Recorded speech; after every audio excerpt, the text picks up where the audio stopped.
Hello, good afternoon, everyone. Welcome. I'm Jason Marzek. I'm the director of the Adrienne Arsht Latin America Center here at the Atlantic Council. Welcome to everyone joining here today to take part in our lunch, and for those joining via live stream as well. As all of you know, Sunday was a momentous day for Colombia, and I'm thrilled that we could convene this discussion within 48 hours of the results being announced to provide new insight, answer questions, and hopefully raise some new ones around what's next for Colombia and beyond under President-elect Duque. That's what we're going to talk about today. We're going to look ahead. We will look ahead to Colombia. We're also going to be only looking ahead when it comes to the World Cup.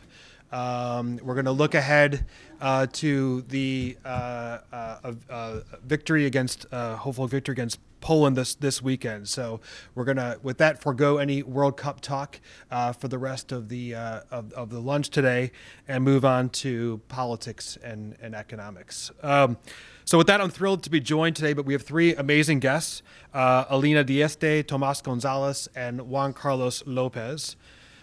Before inviting them up, just to provide a little bit of context, as I'm sure all of you are very familiar with, first on Sunday, Iván Duque was elected president of Colombia in one of the most, I think, significant elections in Colombia's recent history, with 54% of the vote, defeating Gustavo Petro, who earned 42%. Signaling changes, I think very important changes that we'll talk about during the panel discussion today. Petro's 8 million votes were a new high for Colombia by a leftist presidential candidate, something incredibly significant. Still, Duque won by over 2 million votes on Sunday. History is also made with the election of Marta Lucía Ramirez, the first female vice president for Colombia. President-elect Duque takes office on August 7th. When he does so, he will face a number of issues in his inbox, many of which we'll discuss today during the panel. One is determining next steps around the peace process. Another is jumpstarting economic growth, with Colombia now as a member of the OECD. Navigating challenges of the deepening crisis next door in Venezuela. Putting in places mechanisms to combat corruption, and that's just a few of the things that we'll be talking about. Also important to point out, when Duque when Duque takes office on August 7th, he will do so with a country in which violence has also decreased significantly since the early 2000s. The economy has faced a number of challenges recently, but overall has grown steadily. The middle class has expanded. And also, Colombia has increasingly carved out an important space for itself in the international arena, something that we here at the Atlantic Council always like to focus on, the broader global implications of what's happening in our own region. And I think Colombia is undoubtedly a completely renewed country today, which makes this next presidency so crucial at such an important time. Also at a time in which Colombia is now an OECD member, which brings unprecedented opportunity for Colombia to reshape its image and to further attract the business and foreign direct investment that will be so critical for its future going forward. Duque stood out as the most business-friendly candidate, which could add to his promise of reigniting the country's economic growth by building investor confidence. Of course, there are challenges that remain. There are challenges that remain insofar as implementation of the peace process and how Duque will go about doing that. And of course, the increased coca cultivation numbers that we've seen on the rise in the last few years and are due to come out shortly. We here at the Atlantic Council, through our Colombia Task Force and other efforts, will continue to always be there along the way as a partner for Colombia and a partner insofar as looking at the many ways in which we can further strengthen the already very strong US-Colombia relationship. A quick plug here, as some of you might have seen as well, we've also began a effort here at the Adrienne Arsht Latin America Center on disinformation, partnering with our digital forensics research lab. We actually had a team deployed in Colombia last week that was looking at identifying, exposing, explaining disinformation leading up to Sunday's election. We did so working hand in hand with think tanks, media, fact-checking organizations. And I'll say that one of the things that we found, and just very quickly, is that we did not see large-scale disinformation that could impact the election in Colombia over the course of the last week and the weeks leading up to it. We did find some pockets of disinformation, but that was largely a result of the deep political polarization that remains a crucial issue for Colombian democracy and something that we'll talk about today. And we're going to be continuing that effort on disinformation with our Digital Forensic Research Lab and the Mexico elections on July 1st and in Brazil in October. So again, today I'm thrilled to be joined by a first-rate panel that will shed light on how we can move forward in tackling some of the most important issues in Colombia today. And with that, I want to welcome Alina, Tomas, and Juan Carlos to the stage. Please come on up, and I will then introduce each of you individually.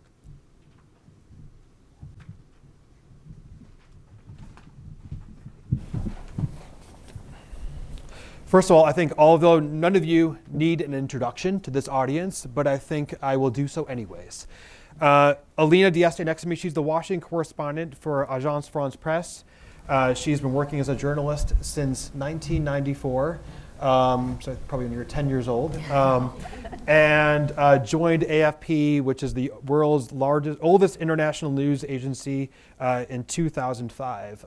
We were talking beforehand, Alina, about your time in Colombia. She was managing editor of the AFP Colombia Bureau in Bogota from 2014 to 2017, and I think still very much misses her time in Colombia being here in Washington these days. So great to have you, Alina. Next to Alina is Juan Carlos Lopez, a stranger to no one in this room. He's a U.S. political director and anchor for CNN Espanol here in Washington, D.C.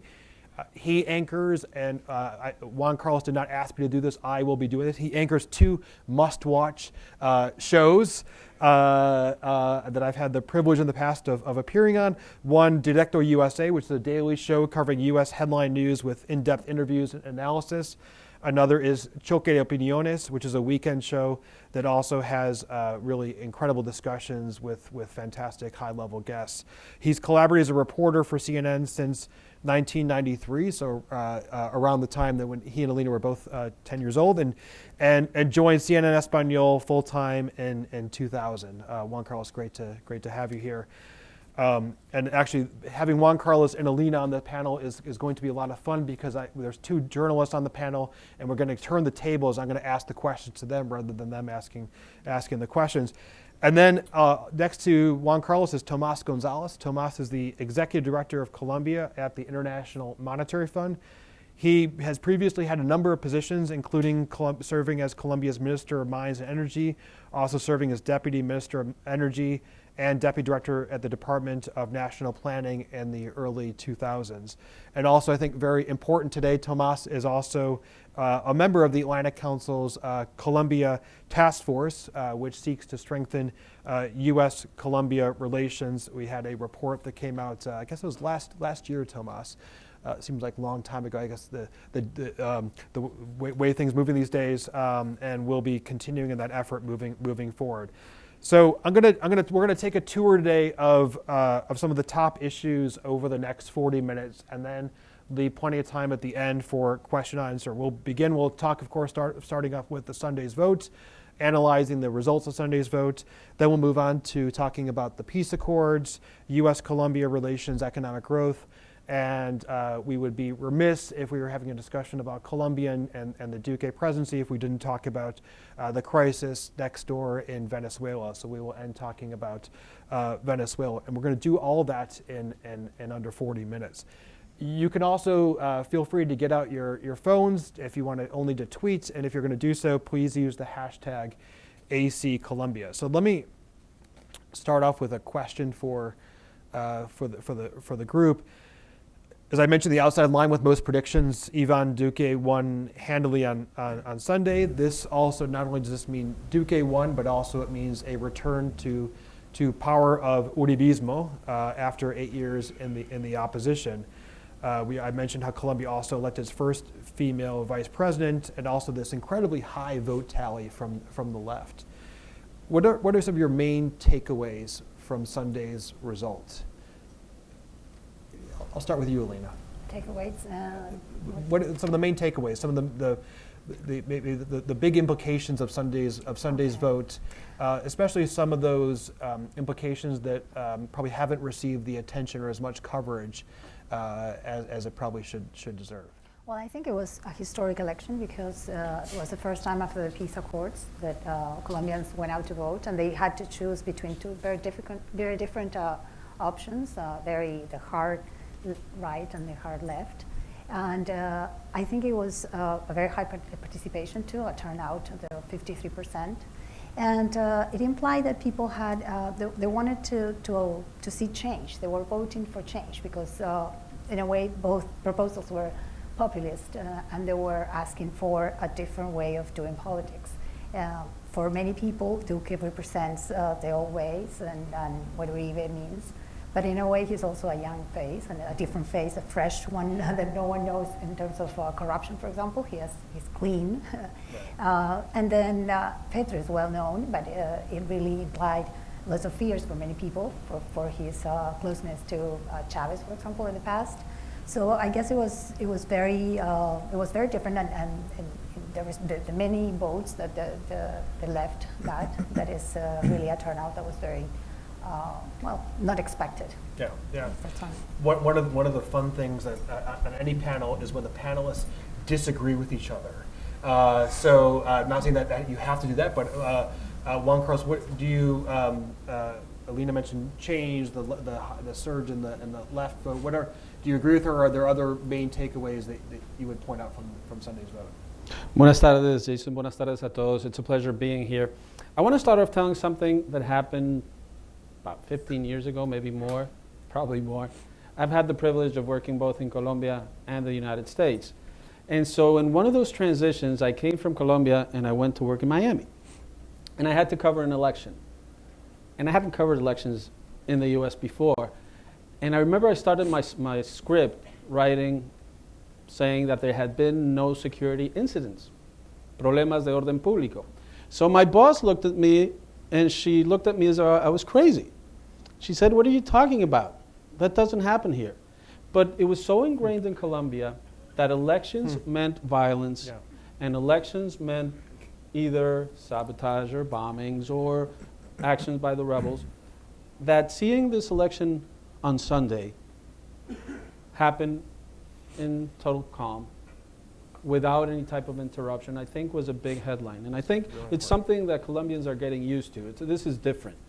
Then we were having a conversation before. Results came in less than an hour. And I think that's a sign of maturity, a sign of how the Colombian process came forward. Then you have Duque with over 10 million votes, but you have Petro with over 8 million votes. So Duque was talking about having a mandate. He does, but there's also a mandate from the left. In a country that traditionally didn't vote in these numbers for the left, for some reason, people now feel at ease voting for the left. I think there were so many important stories that day, so many positive things to focus on, that I think it was a very, very positive day for the Colombian democracy and for the transition. And we'll see what happens starting now with Duque. It's a historical moment. It's a transition. But Sunday, I think, was a day of many positive stories and of many highlights. And I think Colombia is showing a change, and a change for the better.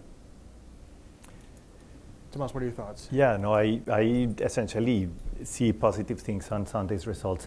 But I think the problem now for Iván Duque is his thinking. And probably even before Sunday, he's thinking, how am I going to govern? How am I going to tackle the issues that are going to be, that I'll have to, the biggest problems that present themselves to me. And the first thing I think you do when you win an election is you sit down and think hard what the results mean. What kind of mandate have you been given by Colombian people? I think that on the one hand, there's a very clear and a big consensus in terms of three things at least. Number one, people are fed up with polarization. People don't want any more polarization, and they want reconciliation.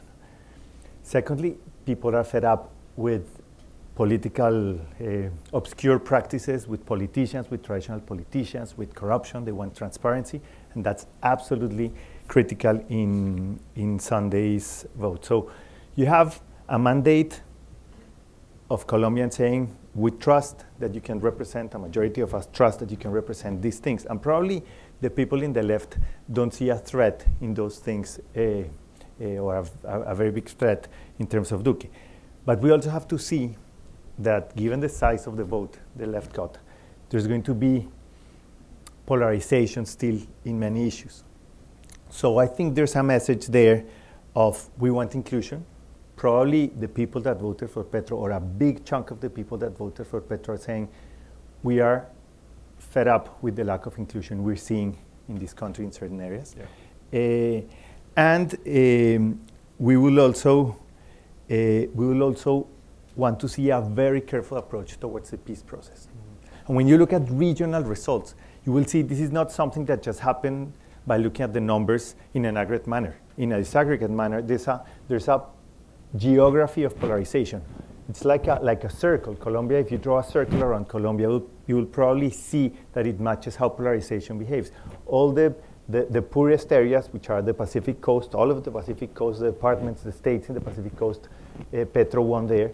Some of the departments in the Atlantic coast, Petro won, and the ones he didn't win were very close, and Bogota in the center. So this circle of poverty, plus Bogota, said we preferred Petro to go, and the rest of the country said we preferred, and the rest of the region said we prefer Uribe. So this is a very clear issue that he has in front of him, and he has to decide how is he going to produce in practice this unity government.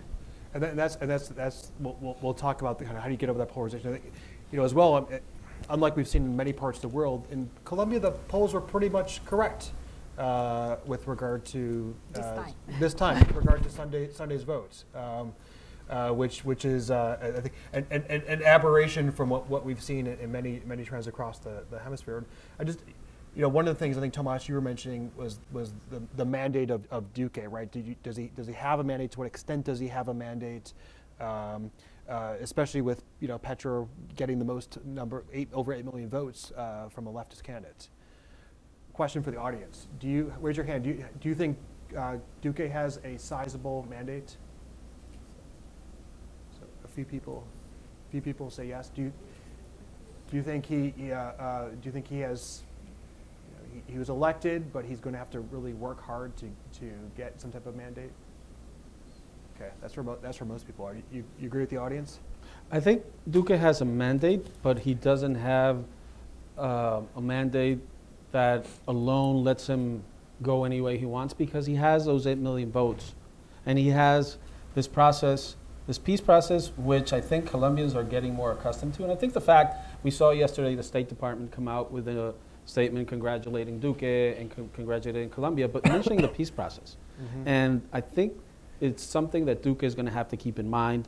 We already see that there are moves in Congress to leave things for his administration, but Colombia's changed. Yeah. Colombia's a different country, and this election proved it. And I think Duque is savvy enough to understand that he's going to have to listen to the people who didn't vote for him, because there were lots of them. And as you mentioned, people are probably tired of the polarization, and they're aware that they can make a difference by voting, and this will probably grow.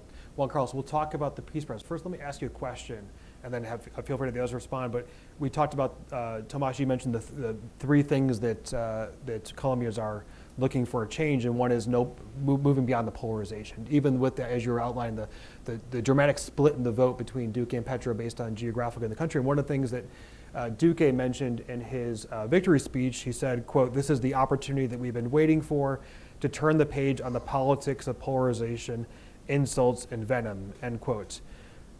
What would be your recommendation? How do you think he can heal some of the wounds that were left over from the election and try to create some of those bridges that are so critical for moving beyond polarization? Well, I think first it's going to be his discourse. It's going to be the rhetoric. It's going to be how he addresses the opposition. But I think a key point is what Tomas mentioned, is focusing on easing inequality, on improving people's standard of living. And I think that's what people want to see, more than seeing matches between him and Petro, more than imposing through statements his positions, I think, is if people see that there is a real interest in working to improve conditions, that's going to go a long way in the middle of a very, very difficult situation. I mean, we have the crisis in Venezuela, which is something that's weighing on Colombia. Yeah. And then you have a possible trade war. Today, we're seeing the announcements from the White House, the president wanting to impose at least 200 billion more in tariffs on China. That's going to have an effect on everyone else. So I think Duque has to be aware of the consequences of this moment that we're living and how he can, with the toolbox he has, use the appropriate tools to correct course. And Petro will still be he'll be a strong opposition leader. And he'll be in the Senate. Yeah. Can I add something to that? I think the reason I raised my hand when you ask about the mandate is when you win with over 11 points of difference, I think you have a mandate, you have a strong mandate. Not a unanimous mandate, but you have a strong mandate. And I think that a lot of the people that voted for Petro voted with fear that polarization will continue. But this doesn't mean that if there are concrete reassurances from the new president and from the new government, they are not able and not willing to give him a chance and to see how things go. And I think his speech, his acceptance speech, was a very good speech in that sense. I was saying he reaffirmed time and again and again and again that he was going to go for unity, that he didn't inherit any fights, and that he would be governing for all. But let me add to what Juan Carlos just said. I think two critical issues will show how much he's willing to include others and listen to others. The first one is his cabinet.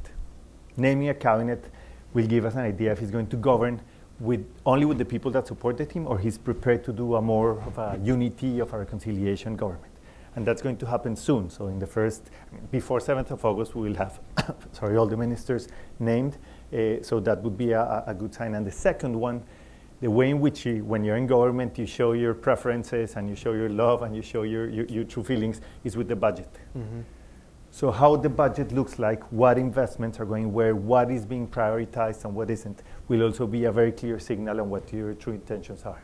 So Alina, let me turn to you on start off on the peace accords, okay. And feel free to respond to that question, to the conversation as I ask you this question as well. But one of the things we mentioned is the discourse of Duque about the peace accords. That discourse, I think, also maybe softened a little bit between the two different rounds. And his criticism has mainly been around the transitional justice and also punishment for FARC leadership. So I'd love your thoughts on what a Duque presidency means for the future of the peace accords, and also what does it mean for the future of FARC leaders. And feel free to respond to the previous conversation and as you're answering that question as well. Oh, well, I just wanted to say that in terms of polarization, there has been, for the last couple of years, a big war between Santos and Uribe. And that fight between those very important leaders in Colombia has really permeated and tainted the political discussion. So maybe we're seeing just the end of that war.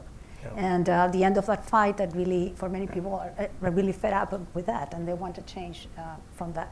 In terms of the peace accord, well, he said that he wants neither threats nor laughs in terms of the ni trisas ni risas, he said. But he just insisted not wanting to tear the accord apart. But he wants to be fair towards the victims. So that's kind of funny, because many victims are not looking for revenge. And many of them just want the truth. At least the many ones that I interviewed, they said that they really want to know what happened, but they don't want to essentially have everyone in jail. But Duque really wants to make changes. He said he wanted to make changes with the accords, and that could be risky, I think. Mm-hmm. Because if you, I think those people who voted for Petro were asking for the peace to be maintained. Right. There are many Colombians are just taken for granted that they have the peace accords, and that peace is there, and that the election is quiet, and that they can go there and not fearing that the candidates are going to be killed, like it happened in the past.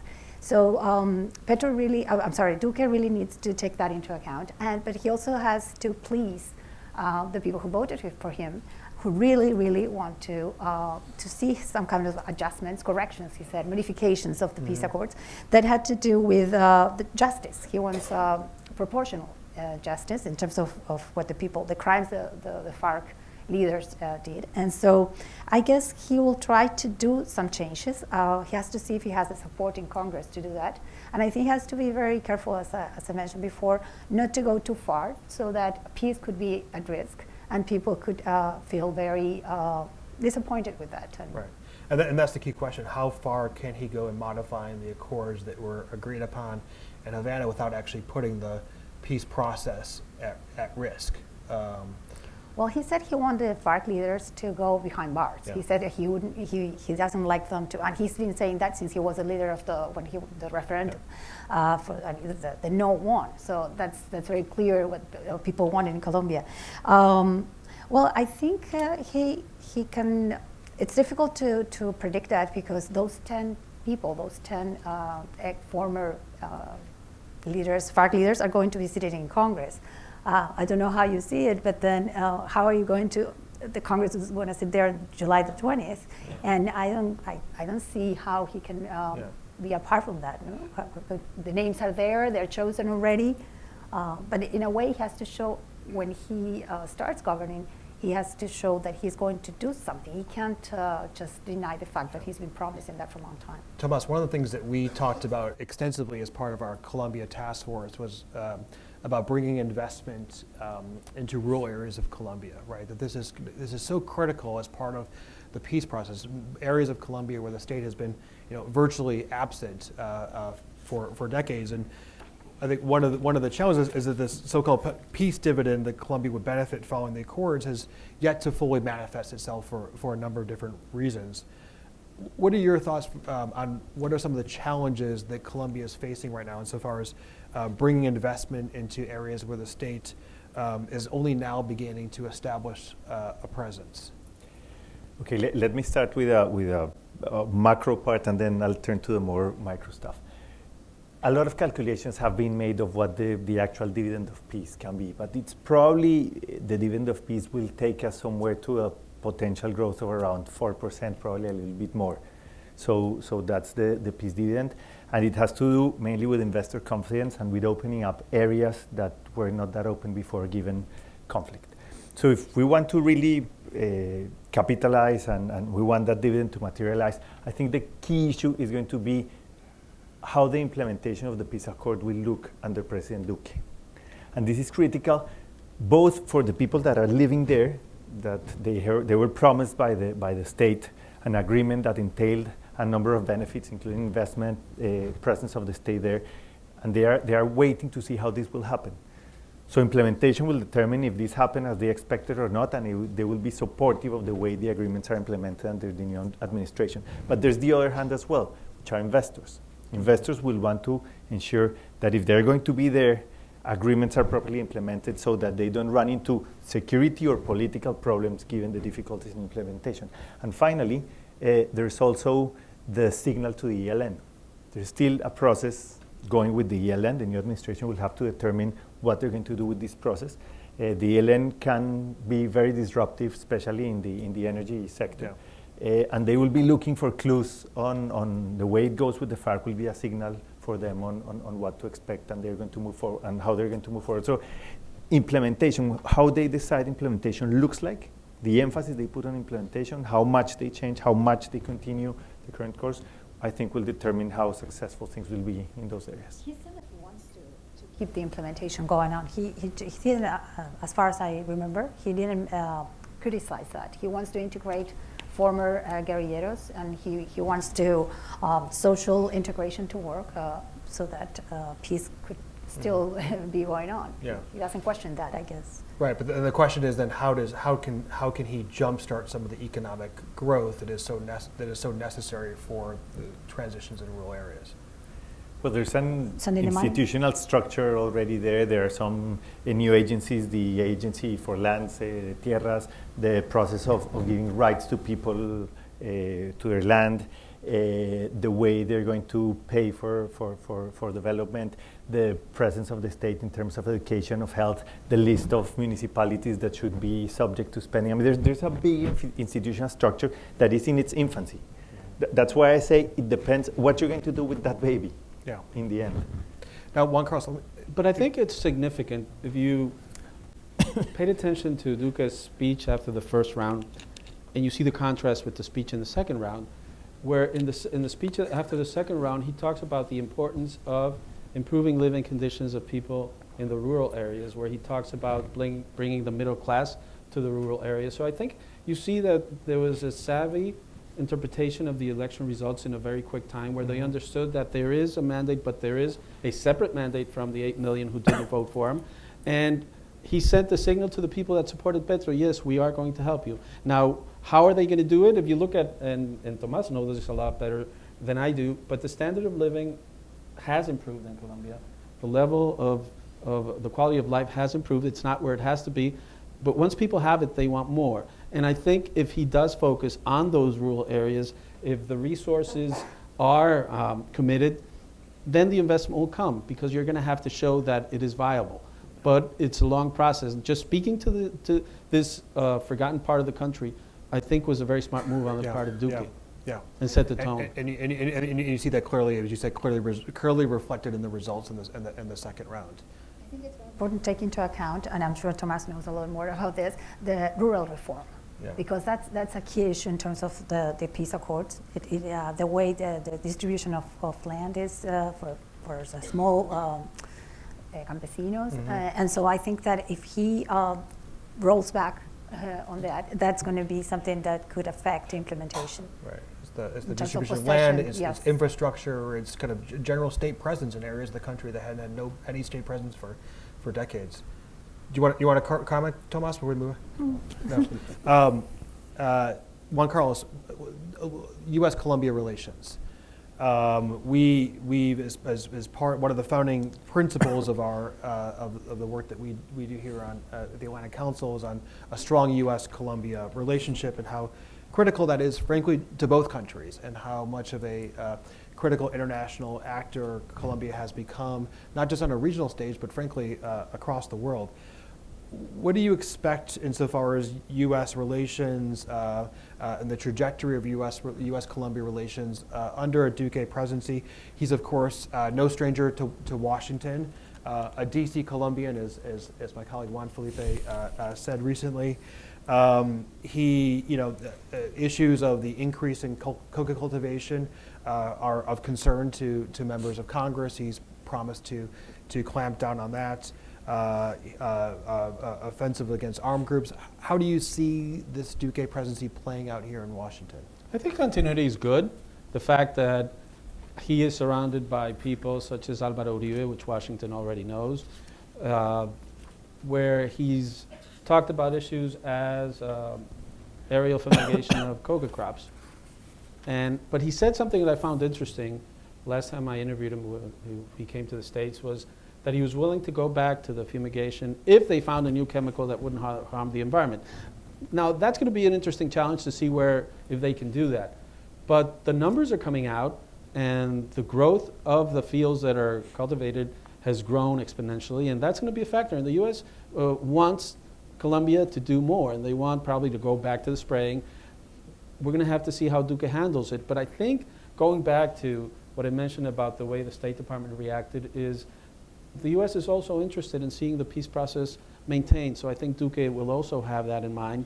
Now, Colombia, a key ally to the U.S. in the region, a key ally in South America, and a critical piece in the situation in Venezuela, because Colombia is right now that escape valve for Venezuela. So I think it's going to be in the middle of a Trump administration that has other priorities in foreign policy.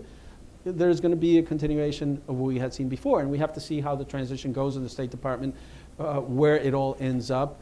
But I think it's something the State Department probably received very well to have Duque in the presidency. Well, you have a business-friendly president of Colombia with a business-friendly, business-oriented U.S. president. So I see on that level, and somebody who obviously knows Washington from all the time that he's spent here, and I would assume that the U.S. administration would be looking to Duque as a partner in the most important issue for Washington and the region, which is Venezuela and the crisis in Venezuela. Duque a little friendlier. Yeah. Yes. Other comments on the U.S.-Colombia? Probably one small comment, Jason. I think it's very important that the task force continues to operate, because you have there a very good blueprint built by many people who know Washington very well, who know U.S. politics very well, U.S. foreign policy very well. And that's a roadmap that's going to be very useful both for the new government and for the current U.S. government. So if we're able to keep that, or if you're able to keep that, it's going to be extremely helpful in him getting up to speed. Thank you for that great advertisement, Tomas. Because we actually are looking at that and actually looking at an expansion of that effort, because I think that this is a real moment. I think one of the things that we've been able to achieve through that task force is overcoming political divisions, since there are members of Congress who participated from both sides of the aisle, and overcoming some of those political divisions as part of that effort is perhaps a sign of what could be possible, as we were talking beforehand on the polarization in Colombia and what could be a roadmap and overcoming polarization to achieve some of Colombia's greatest challenges. So stay tuned for all of you here. Economic growth, so critical for Colombia, something that we focused on a lot. Tomas, Forbes, Wall Street Journal, they had expressed concerns about a Petro presidency, not so much about a business-friendly Duque presidency and what that could entail. What do you see insofar as the trajectory of investor confidence in Colombia now with Duque taking office? Well, I think some people were really worried about a Petro presidency, and they were relieved to see the results. So I don't think the problem was with the current government and investor confidence, but with the potential Petro government who really posed big problems for businesses and investment. You saw it yesterday. The stock market jumped like 1%, which is something significant in a single day, and I think in part reflects that people were relieved to see that what they expected happened. I think Duque inherits very positive things. He inherits, I could say, probably a set of instruments that will allow him to move forward. He has Colombia now a member. Well, we're pending the ratification by Congress, but Colombia is going to be a member now of OECD, and this implies standards, that you'll be judged to higher standards, and this is important. Secondly, you've had a successful adjustment. I mean, people probably forget this, but the oil price shock we had is the biggest we've had in 100 years.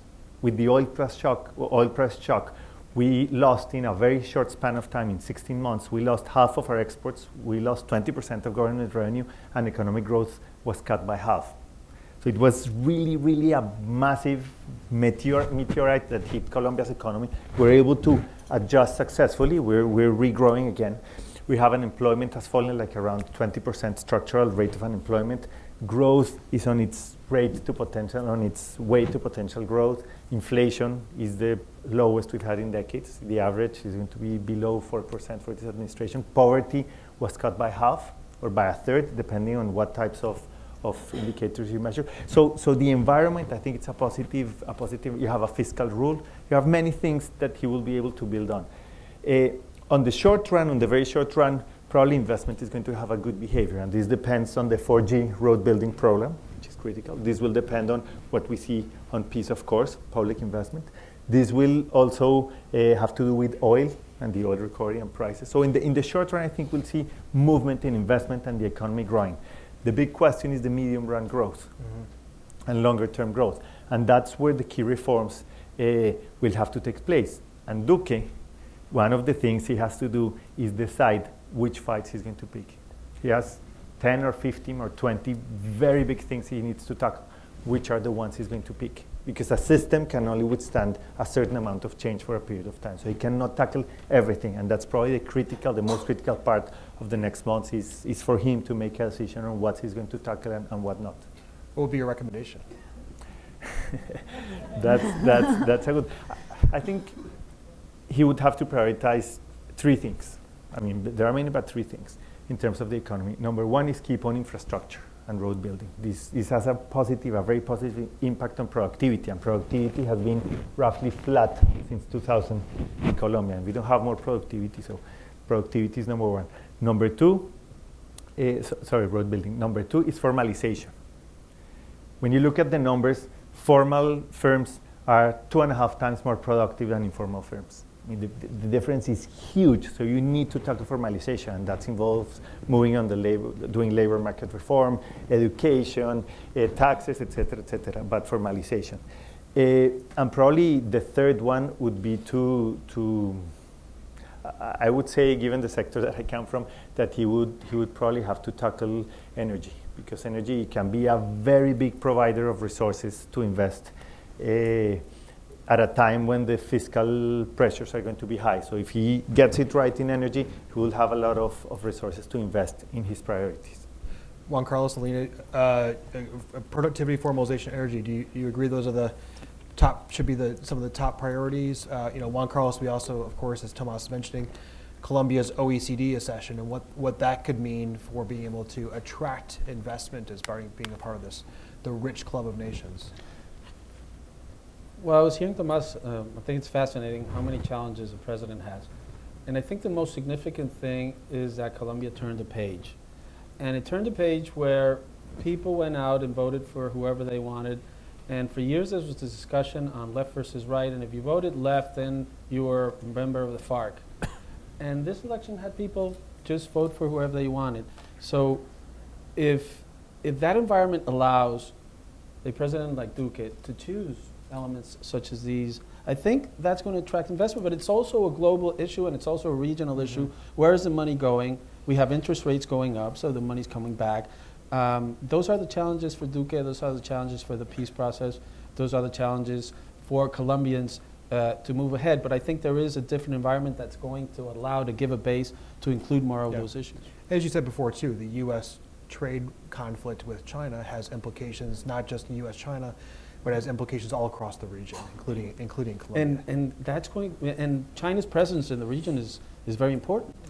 And having this war on the cost of shipping, the cost of products, and the future of the U.S. economy. The U.S. economy is doing very well, but I was reading an article this week about how there's a shortage of truckers. Mm-hmm.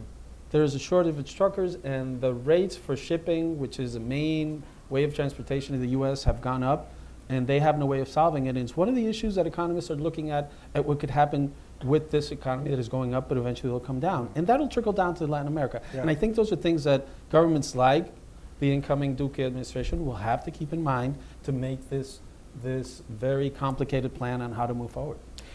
I guess security. I was thinking of the ELN as I heard them talking, because if you don't have secure, if you have places or regions in the country where you still have a guerrilla going on, that might deter investment. Yeah, very good point. And Alina, I want to move on to Venezuela before going into audience Q&A. And some numbers that some of you might be familiar with or not, but this year alone, Colombia has provided emergency medical services to more than 18,000 Venezuelans. It's providing free education to more than 30,000 Venezuelan children. It's vaccinated more than 116,000, all without asking about their legal status, according to Felipe Munoz, who's driving the Colombian government's effort to keep track of Venezuelan migrants and refugees who are entering the country. What are, I guess, first looking at the migrants and refugees, what do you see as some of the real policy alternatives for Duque to more effectively address this humanitarian crisis that's tens of thousands of Colombians tens of thousands of Venezuelans, arriving in Colombia every day. This is going to be a problem that is not going to. This is probably a problem that's only going to get worse, and something that will be, I think, priority. One of his top priorities, because if this is not effectively dealt with, there are reverberations all across the country and a lot of the other issues we've been talking about. What do you see as some of the policy alternatives for the Duque government?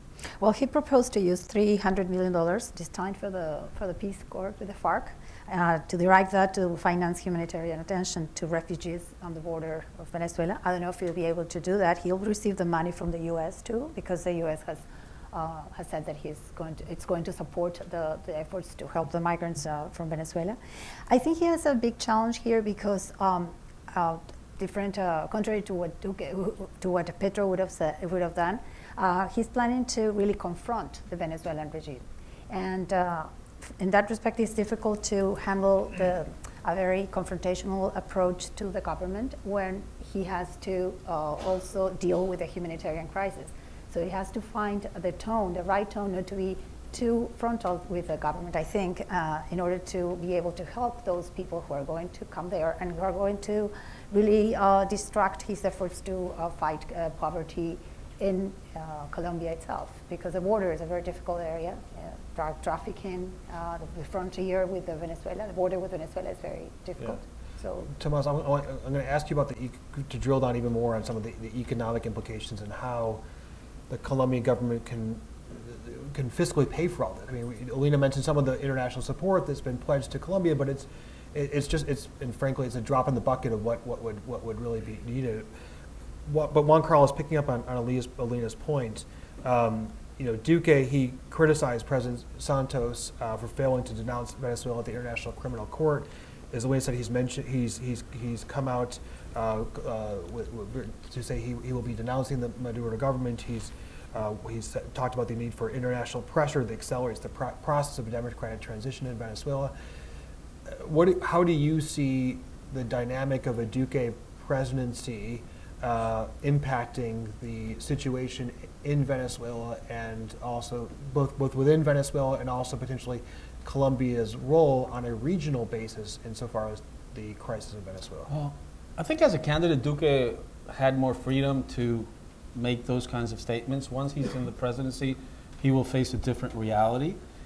I have to highlight, and I think it's important to say, that I think immigration is good, and I think that Colombia in the long run will be better off because of the Venezuelan immigration, because if you see the energy sector, how the presence of Venezuelan experts transform that sector. It's a difficult process. No amount of foreign aid will be enough to help the Colombian government. But so far, it seems, even with difficulties, things are working out. Now, what can Duque do different that Santos has done, or Uribe did, or other governments in the region, even the US? It's just such a complicated issue that I think Colombia has to be the bulwark, to be the neighbor, to be the country that is helping at least alleviate this humanitarian crisis. But I saw someone in social media, a very influential person in Colombia, highlighting that Colombia was exporting more oil than Venezuela, as if this was something positive. And I thought, no, this is not positive. Venezuela should be exporting more because Venezuela has an industry, and if Venezuela does more, then people won't have to leave. But that's the situation where we're at. And I think once Duque comes into office, he's going to realize that there is a limited, and I'll go back to my toolbox example, there is a limited amount of tools to use in this situation. And as the State Department and as US diplomats will tell you, Venezuelans will have to solve this issue themselves. There will be no other government to come in and solve it for them, but they have to be there to support someone in a moment of crisis. Tomas, a question for you on drilling down, and then I'm going to open up to questions from the audience, but on the economic implications for Colombia and budgetary, looking at the Duque's budget, how do you pay? I mean, yes, immigration is good, and I think that's a great global message, but also you have a lot of immediate demands that people are looking to the state to help to provide. Yes, that's true, and let me explain very briefly why this is so important. In Colombia, we have a fiscal rule, and the fiscal rule says basically how much you can spend, puts a cap on spending, on government spending. And this cap is set in a way that the government is not, that can spend and do its job, but it's not so large that it will start disadjusting the economy, crowding out the private sector. And everyone's looking at how the fiscal spending goes. Rating agencies pay a lot of attention to this, and if you get it wrong and you lose investment grade, then your debt starts being more costly, then probably capitals will flow out, then you'll start having problems with jobs, with growth, et cetera, et cetera. So it's very important to follow closely the path set by the fiscal rule. And if you look at the path set by the fiscal rule implies from here to the end of Duque's presidency, we'll probably have to cut spending, cut the deficit by 2.5 percentage points, which is substantial. So 2.5 percentage points of GDP, which is substantial. Investment is probably 3 times that. So to give you an idea of how much you have to cut. So the point is, what are you going to do on the fiscal side? Venezuela so far is not costing that much. Some people are coming and returning. Some people come to Colombia and they go to other countries. And so far, we've been able to accommodate the demands on the budget. But if this changes in terms of scale, it's going to be very difficult, especially since you have a very big agenda on the fiscal side. And if you allow me a minute, I'll make a comment about this. You have to decide on the fiscal side. He said he wants to reduce taxes. So if you reduce taxes, this will put more pressure on the fiscal side. And he's going to have to cut spending. He has said that. But on the other hand, he's going to have to deal with health reform, with a pension reform, with an education reform, which all of them are critical for an inclusive growth, which is what the 8 million of Petro voters and a lot of the Duque voters are demanding. So he's going to have to do all of that, which entail more spending. He's going to have to cut taxes, and he's going to need to cut some of the spending to keep the budget in balance. And these decisions will have to be made pretty soon. And I haven't said a word about justice reform, about reforms to the peace process, about illicit crops. So really, which priorities he has and which is the process by which he will make decisions on what to do and how to go, and are going to be the critical things he'll have to determine in the first 60 or 90 days. Yeah, and we'll look to what that first budget looks like insofar as some of those decisions. And I think as well, as all of you have seen, here at the Adrienne Arsht Latin America Center, we've been incredibly committed to doing everything we can within our capacity to trying to find a solution to the crisis in Venezuela. And I think that no conversation, whether it's about Colombia or frankly any other country in the region right now, or any other issue in the region right now, must involve a component of what are you doing, and what is the role of that country insofar as helping to find a solution to the crisis in Venezuela, because it's only going to get worse, and this is a real challenge for the region, but also it's a real challenge for the many Venezuelan people who are suffering on a daily basis inside Venezuela. Questions? Yes, first row. Actually, let's take both these in the first row, please. Oh, thank you. Thanks for a great discussion on a very important topic. I'm Richard Downey from the Delphi Strategic Consulting. Tomas, I thought it was very interesting when you were commenting on the vote, and you talked about the fact that on the Pacific and Atlantic coasts and in Bogota, that the vote went for Petro. But, and I know you meant to say Duque, but when you were saying the rural area, you meant to say Duque, but you actually said Uribe. Voted for Uribe. And that went over my head too. Thanks for but I know it was just a slip, but that is the point. Juan Carlos actually mentioned how close that Duque is to Uribe, but given the fact that Santos, President Santos, when he was elected, the expectation was that this would essentially be a third term for Uribe. And and yes, there is a close relationship, but how do you all see the relationship going? Will Uribe be very influential as this moves forward, or will there be sort of that sort of Santos dynamic and he will diverge in perhaps a large way? Thank you. Actually, Richard, we'll pass it to David. Thank you. David Smolansky, Venezuelan mayor in exile here in the United States. I just have this doubt. Was it right from the Duque camp to polarize that much with the left wing in Colombia, that probably those 8 millions were created by that strategy? You could have maybe Fajardo on the second round, and all the left wing, you got more united with that polarization. And do you think Petro is the front runner in the 2022 presidential election? Because we could laugh at this, but I mean, this is, you can correct me if I'm wrong, but this is the first president this century in Colombia there will be no re-election. So 4 years is so fast, and with the Venezuelan issue that could take you a lot of time, maybe in 2020, 2021, 2 or 3 years, we're having a campaign again, and they're having 8 million votes. You're looking, as we talked about looking for in the beginning, you're looking to the next World Cup as well, I think, right? Not that we need to. Not 2024 in Venezuela, please. Let's.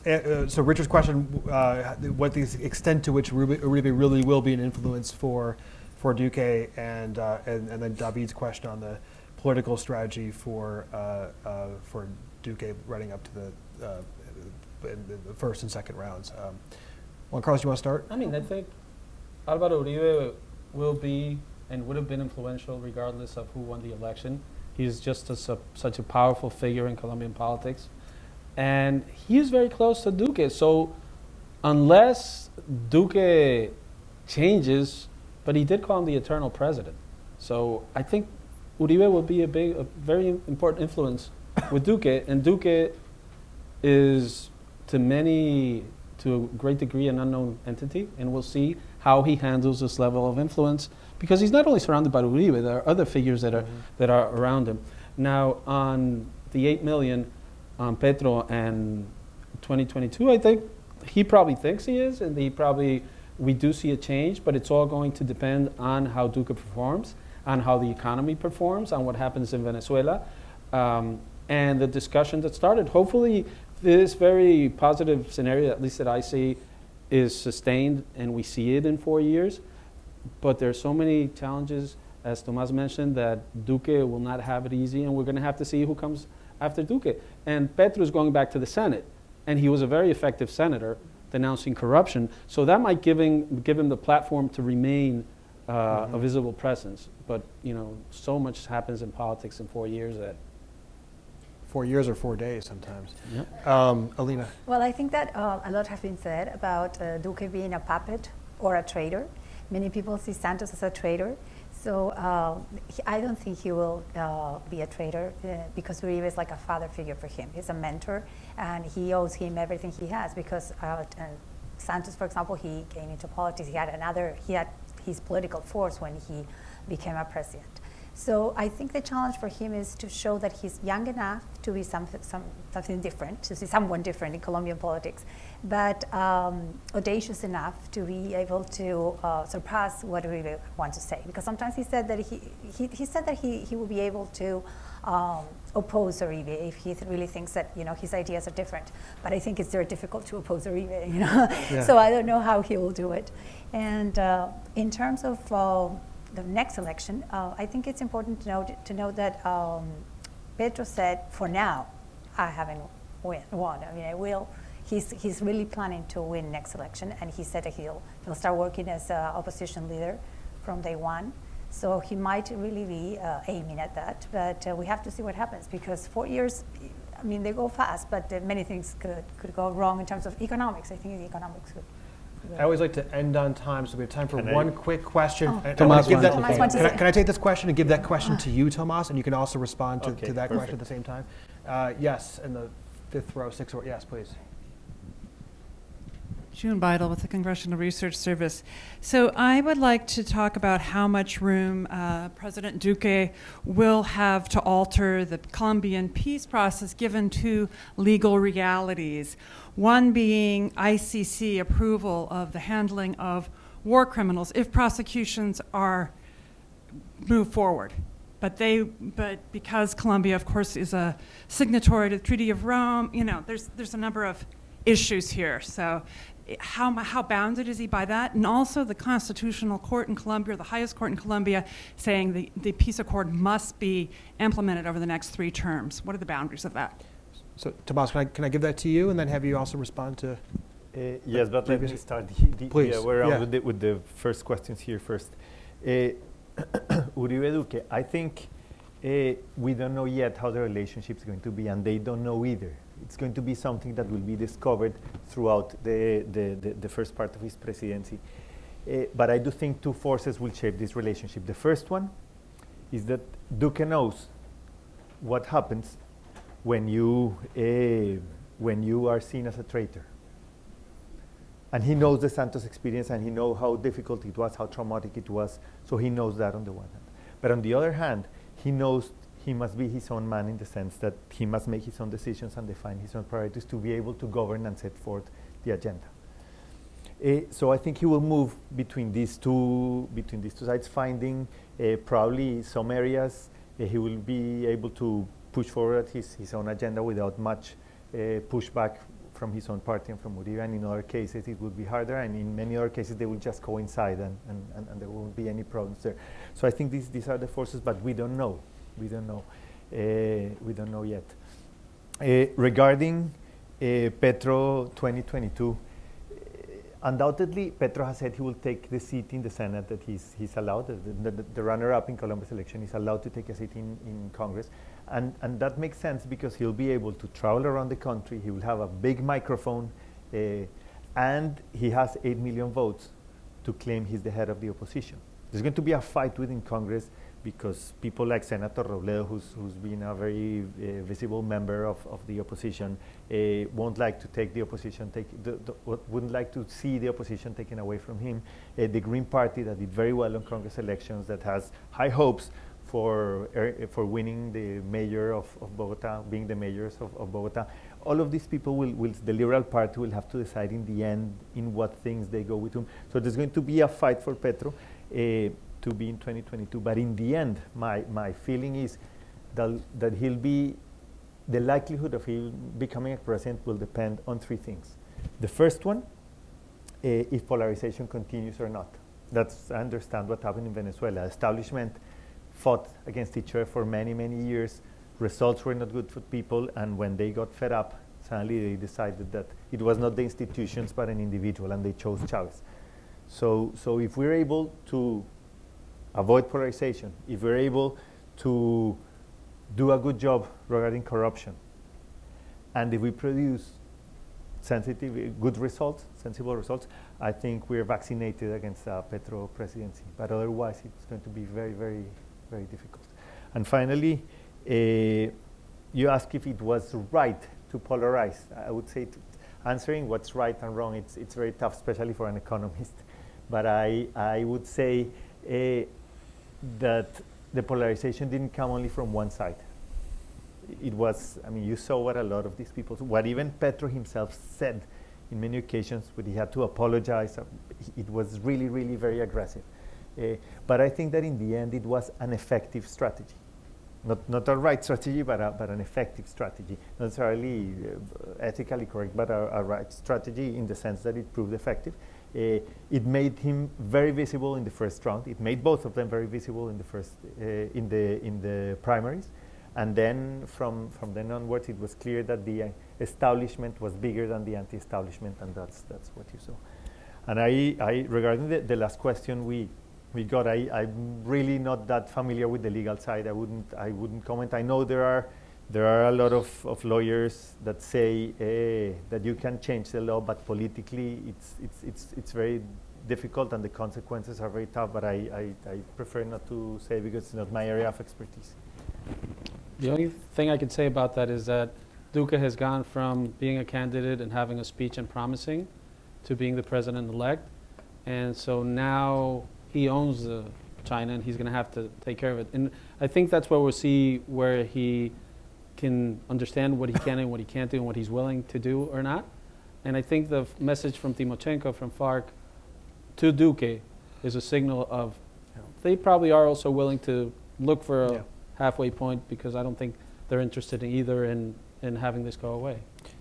I think on your point, Juan Carlos, there's definitely a shared interest in not derailing the peace process, right? The consequences of derailing the peace process, the consequences of the fact that Colombians are now used to the peace, right? And to go back, the potential of going back to where Colombia was before is not in anybody's interest. Yes, there's a lot of concern about some of about the transitional justice and about FARC leadership being in Congress and whatnot, but Duque will have to determine what is legally what are some of his legal options, and how do you massage that with the continuity of the peace process. And I think as we've seen between the two different rounds, it was a much more conciliatory tone around the peace process from round one to round two. With that, I want to end relatively on time. One of the results of this is thank you, Tomas, for the plug for the continued work of the Atlantic Council on Colombia. I think this is such a critical moment with my colleague Juan Felipe on moving forward the US-Colombia agenda and finding those points of synergy for what is such a strong, robust partnership that goes, that reaches back a number of presidencies, and I think will be, as you were saying, Juan Carlos, even further strengthened under a Duque presidency. With that, I want to thank Alina, thank Juan Carlos, thank you, Tomas, for joining us for this great, insightful panel. Thank my colleague Juan Felipe for putting this together, and thank all of you for joining us today.